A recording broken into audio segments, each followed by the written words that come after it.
crown awaits. A Red Wine Entertainment initiative and Novesta Group presents Royal Bengal Icon Award Season 1.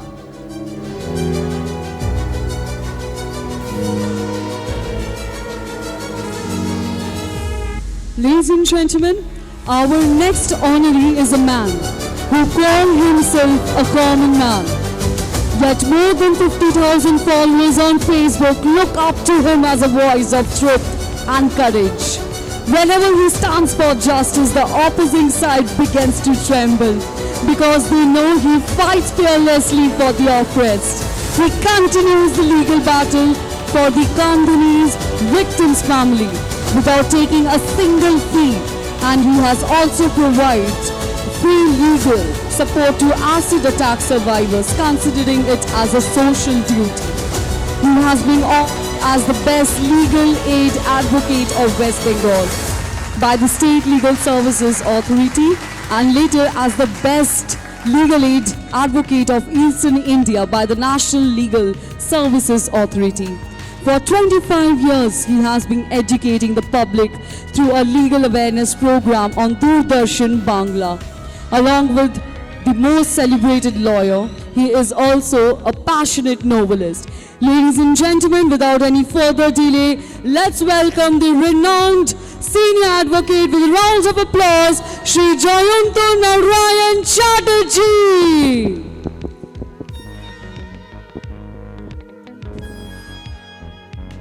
Could I request the team to kindly please come forward? Ladies and gentlemen, हाथ ताली तक तो are एक बार चाहिए, please. Once again, let's give him a round of applause.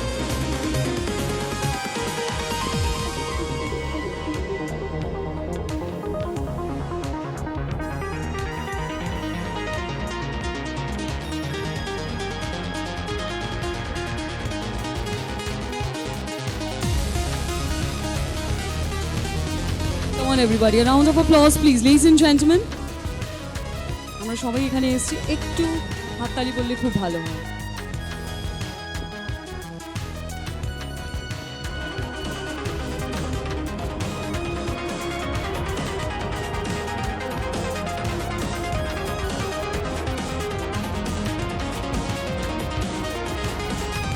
Jayanta sir একটু বক্তব্য রাখার জন্য তো আমি ওর একটু রিকোয়েস্ট করবো।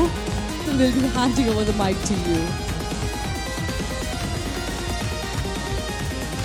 নমস্কার। প্রথমে আমি রেড ওয়াইন আর নোভেস্তা গ্রুপকে ধন্যবাদ দেব।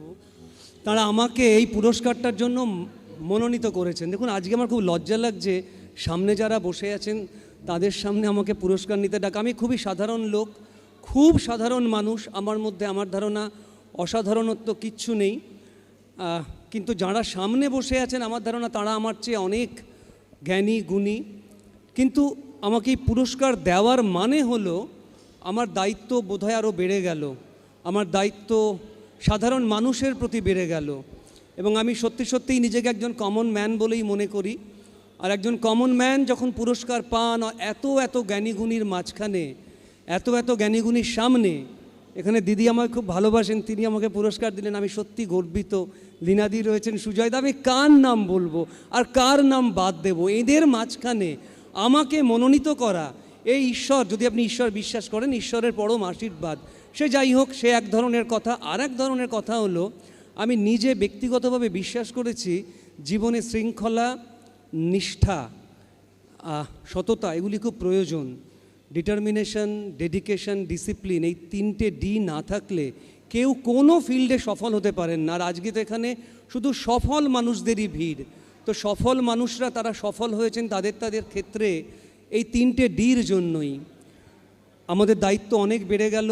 আমি মনে করি যে কাজের জন্য আমাকে পুরস্কার দেওয়া হলো, এই কাজ আমাকে আমৃত্যু চালিয়ে যেতে হবে। আপনারা সকলে আমাকে আশীর্বাদ করবেন। ধন্যবাদ, নমস্কার।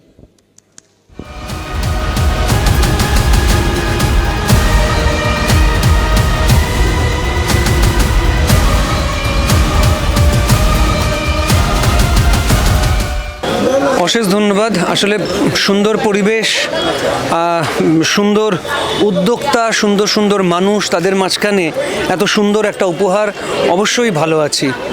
আর বাকি অ্যাওয়ার্ডিদের সাথে কথা বলে কেমন লাগলো স্যার? দেখুন, যারা আজকে পুরস্কার পেলেন আমি সবসময় মনে করি তারা আমার চাইতে অনেক উন্নত এবং অনেক শিক্ষিত, অনেক জ্ঞানী, অনেক গুণী। কাজেই তাদের মাঝখানে আমি এসেছি, তো মানে পরম পাওনা। তো আমি তাই বলি যে একটা পুরস্কার পাওয়া মানে কিন্তু দায়িত্ব শেষ হয়ে যায় না, একটা পুরস্কার পাওয়া মানে দায়িত্ব অনেক বেড়ে যায়। আর যেহেতু আমি নিজেকে একজন কমন ম্যান বলে মনে করি, আমার মনে হয় আমার দায়িত্বটা আরও অনেক বেড়ে গেল সাধারণ মানুষের প্রতি। আর সাধারণ মানুষের প্রতি দায়িত্ব বেড়ে যাওয়া মানে দায়বদ্ধতা বেড়ে যাওয়া, কর্তব্য বেড়ে যাওয়া, যা আমাকে আজীবন মনে রাখবে, মানে মনে রাখতে বাধ্য করবে।